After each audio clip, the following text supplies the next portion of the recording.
So here I am yet again within a matter of a few weeks with another bike telling you why I switched again. And as many of you know, if you've been around my channel for a while, I started off with my dream bike, the Honda Africa Twin Adventure Sport. There's a 2022. Love that bike, still stand by. It's the best looking ADV bike out there. This is taking a close second, it really is. But then I went to the KTM because I wanted something a little more capable off-road. That was way too capable off-road. So why am I here on the Triumph Tiger 900 Rally Pro? Well, if you're ever at a dealer and you swing a leg over this bike, and you swung a leg over something like the KTM or the Africa Twin, you'll see exactly what I'm talking about. I truly think this is that sweet spot. If you want to tour, you want to ride long distance, you also want to do some off-roading, adventurous off-road, nothing crazy. I don't do wheelies, I'm not trying to jump, but I do want to take those random turns. As you all know, I want to explore. And I'm not intimidated or scared to do it on this bike as I was with the Africa Twin.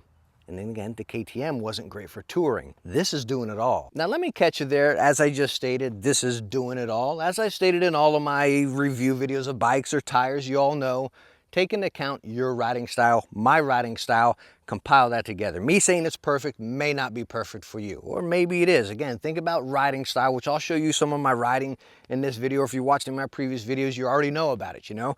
So take a lot of that into account. Now, on top of that, I don't want you to take this video as a review. I only have 600 miles on this, just hit my break-in time, so I really can't speak on it in that aspect, right? Now, this week I am leaving to go back up to Tennessee, same route I took last time on the KTM. We got like 8 hours on the highway, then I'm gonna go do the Smoky Mountain 500. Hopefully I get some footage of that to share with you guys, and I'm gonna take this bad boy up there. So we're gonna have a lot of highway riding, a lot of off-road riding. Then when I get back, I can give you a true review. But right now, I just wanna talk about why I am on this bike now. And to answer that, like I stated in the beginning, I truly believe this motorcycle is that happy middle ground, that sweet spot from the Africa Twin to the KTM right here. Again, with all the riding I've done so far, off-roading, highway riding and such, it's done everything amazing. I got wind blockage, I got stability, I got style. Now, let's go and talk about some pros and cons that I'm noticing so far, not being a review, but I just want to chime back. Let me jump out of frame real quick because I got to get something to show you guys here.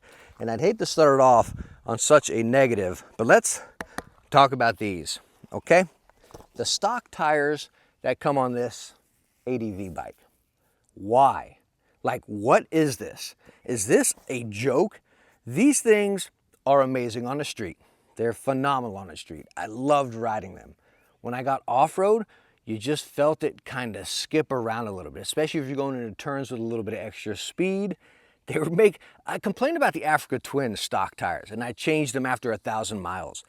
These are laughable compared to the Africa Twin ones. You know, it's like they make them look good. It's like, what were they thinking on an adventure bike? Like, this is an absolute joke. As you can see, I changed them out to the Battle Axe AT41s, I believe is what they're called. And those tires are amazing. We'll talk about those in another video, but why did Triumph even think about putting those tires on here? Oh, yo, super duper soggy, huh? This is probably an absolute horrible idea coming out here after, I'm talking, it didn't just rain. I mean, it stormed. It was like downpour. All right, we are sinking and dipping. Let me stand up. Oh, it's so soft. There's usually so many puddles throughout this. Again, you guys have been along this for a while, a few times with me. What's our best route here? Again, the reason I don't run through these puddles all the time, hopefully you guys can see them with my camera angle here, but the reason I don't run through these is it's so muddy, it's soft mud, so you just get in there and next thing you know, you're stinking stuck, you know? I want to go there, but I don't want to hit those trees. I guess that's probably my best bet right now. I'll just take a ducksy-roo. Oh, okay. Not bad. You know, the bike is dancy. Again, like I stated, any off-road bike, dual sport adventure bike, you're riding off-road, well, the bike's going to get dancy on you, right? There's no way around it, but this bike really just holds itself up.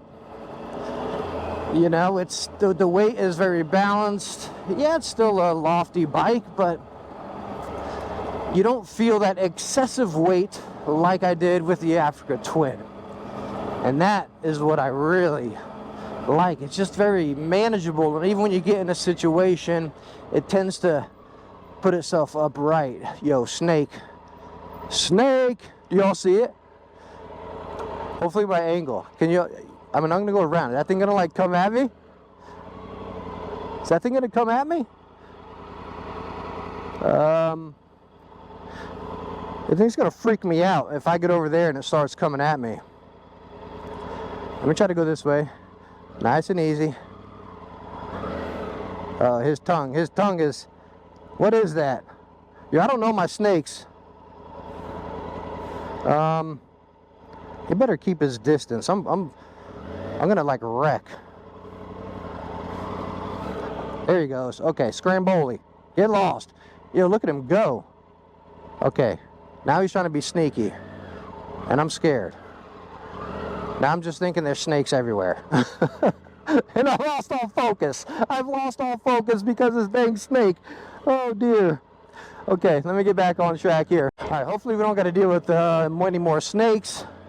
But like I said, it rained, and these puddles are always filled with water out here, so I'm sure they like hanging out here as much as I do. I would be in deep trouble out here if I still had them stock tires on. I know I've been harping on that and been saying that a whole bunch, but no joke. Change them. Yo, there's that big puddle. Yikes. Okay, so, I mean, I've done this so many times, but the water's never up to the side. Maybe we can go through it. I just don't want to, like, just slide in. This one's always filled with water. This is never no water in it, right? So it's just one of them sloshy mud pits, and if you go in there, I'm gonna need me a winch to get out. But I think if I ride the edge, yeah, see, it's never this full. I'm just gonna ride the edge here. Okay, nice, got it. I was honestly worried about a snake more than falling with the bike. I really was. Now I want to throw out one more gripe as I'm just going on complaints. As he just stated, it's the sweet spot. It's doing everything I want to ride and I'm just complaining. Well, the other thing that kind of throws me for a loop is why doesn't this bike have electronic suspension? Not a deal breaker. The KTM didn't have it. You adjust your clicks, you're good to go. Easy breezy, right? But at this price point, it should have electronic suspension. I believe the 900 GT Pro has electronic suspension, if I'm thinking right here. So why doesn't this? And like I just stated, it is an expensive bike. It is a premium bike. This bike, on paper, cost more than my Africa Twin. I know the Adventure Sport cost more when you look at MSRP, but I did pay less for my Africa Twin, brand new, with a 5-year warranty, than this bike.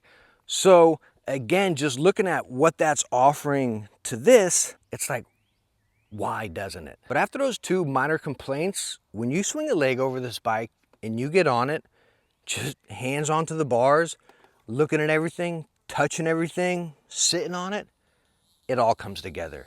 It is a premium, well put together, well-defined machine that you want to ride and you want to own it. And even though it has top dollar sticker price, you feel like you got your money's worth. And I believe it starts with the styling. Again, it looks great. It is taking that second run behind the Africa Twin Adventure Sport, not base Africa Twin, which I still think looks great. Africa Twin Adventure Sport with the gold wheels and all that stuff. That's the prime one, not the base one. Now, if this one had gold wheels, I think it would almost squash the Africa Twin. Very close, not completely, but very close. I think the gold rims would look really sweet on this bike. Again, coming up to the seat, this is one of the best seats I've sat on a motorcycle. Again, because it's fairly wide, nice and plush, but the main thing is it rounds off. It's not sharp, so it's just right down at the end, it rounds off. So your bum isn't gonna be too sore after a while. Of course, you might need a little stretcheroo, but it's so nice that it rounds off. Other than that,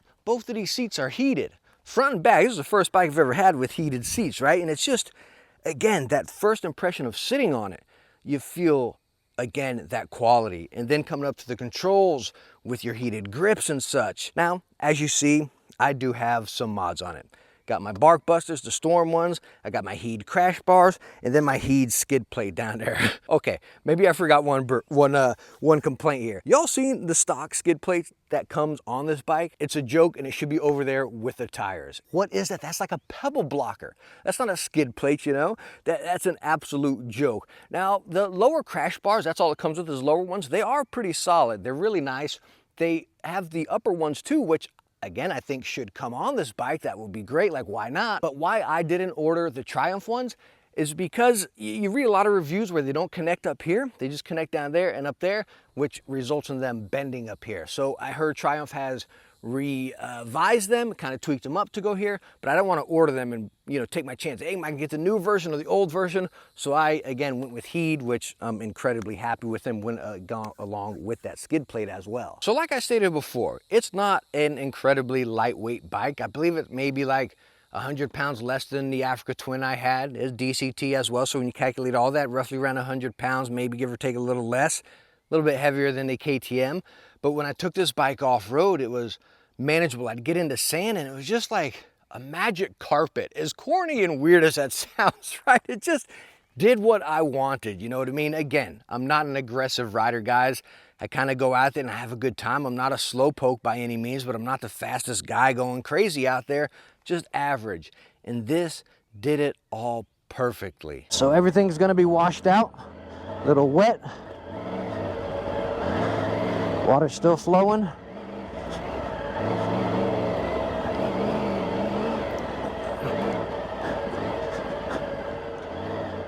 Oh, a little slippery.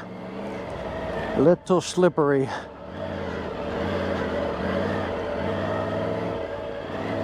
This is usually really soft, deep sand. I'm just gonna lean back. Traction control's kicking in, but still, I'm getting through it. Usually when traction controls kick in, it's done. Oh yeah, this is nice. Yeah, look at this. I'm just like, I feel like I'm gliding across it. I really do. Now I want to see something. When I get up here, I'm going to stop.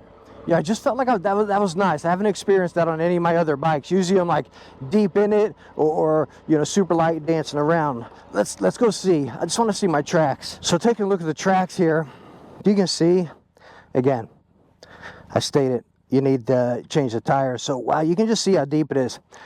I'm not sure if the GoPro can pick it up, but you can see, and that's just me rolling. I'm not going fast or slow, just steady pace, and you can see it right down there. My line's pretty straight, little swervy up there, but again, that was the weight management and just delivering that power with that traction control peeking in and out.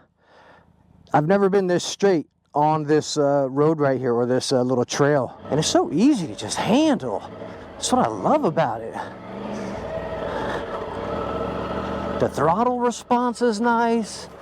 Let's get through here, hopefully with no snakes. But the throttle response is manageable off-road.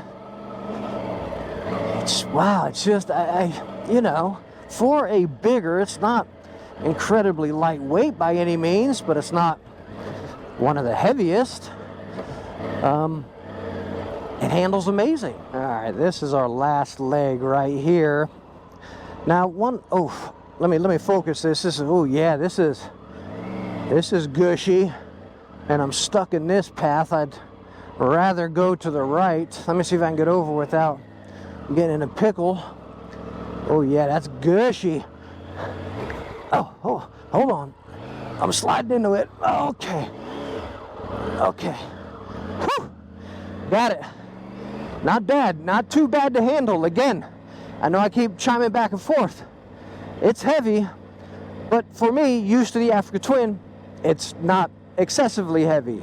It's not as easy as the KTM either, but definitely manageable. 100% manageable for sure. That even goes while on road. It was amazing on road. I felt like I can lean it without worries, even with these knobby tires I put on. Yeah, the stock tires are better if you want to do just roading, but again, if you're doing just road, don't buy the Rally, buy the GT. You know what I mean? We're talking about, again, the off-road version here, and even with these tires, it was great. It's just flickable. The bars, I don't feel like I need bar risers on these, you know? It's a comfortable position, a wide stance. You're sitting in the bike. you all know that's something I wanted. I wanted to feel like I was in the bike, and I get that right here, right? I got pretty good wind blockage. You got this adjustable windscreen here, which you don't have to pull it from the top. You actually have this handle in here, you know? Now, even on the highway, this bike is amazing. Now, is it perfect? No, it's not. I do wish this windshield was a little bit wider because I get some wind over here kicking on the side of my arms. But other than that, none really on my helmet excessively, nothing on my chest. It's really nice. Again, I do wish it was just a little bit wider to take some off my arms, but that could be personal preference. The stock stance is great. I did tilt my bars back just a little bit, just an absolute minute pinch, and it's just fantastic. The stock seat is very comfortable. And this bike sounds amazing. Let me get back over. Let me swing a leg over here and fire it up. You know, you got the triple in here, and it's just, let me go and make sure it slaps into neutral here, and I'll get the mic back there so you can listen to it. It sounds so stinking nice. Are we in neutral? Come on, load up. We got this screen that loads up like the Africa Twin. There she is.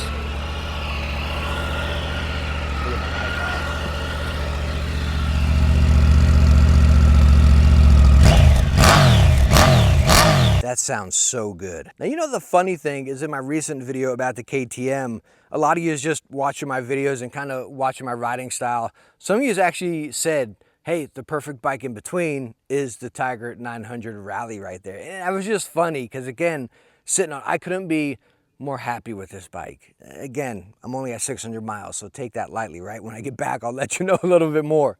But right now, I haven't been as giddy and happy and content with the bike as I was when I first got the Africa Twin. Again, we know the Africa Twin kind of took its toll later on down the road, but again, now knowing what that was, knowing what the KTM was, getting on this, it's doing everything I want. And if you're shopping an Africa Twin, this should be very high on your list. You should not buy your Africa Twin until you sit on this bike. All right, that's coming from an Africa Twin fanboy. I truly mean that. But again, this bike is doing so much right. I can't wait to share so much more content. We got so many more rides, mods, all sorts of stuff. This bike is going to be with us for a long time. So I hope you stick around, come along for some of these rides and some of these adventures. I'm excited to share this bike with you. Again, this bike is the sweet spot. So make sure to subscribe, hit that like button, and I hope to catch you in the next one. Bye now.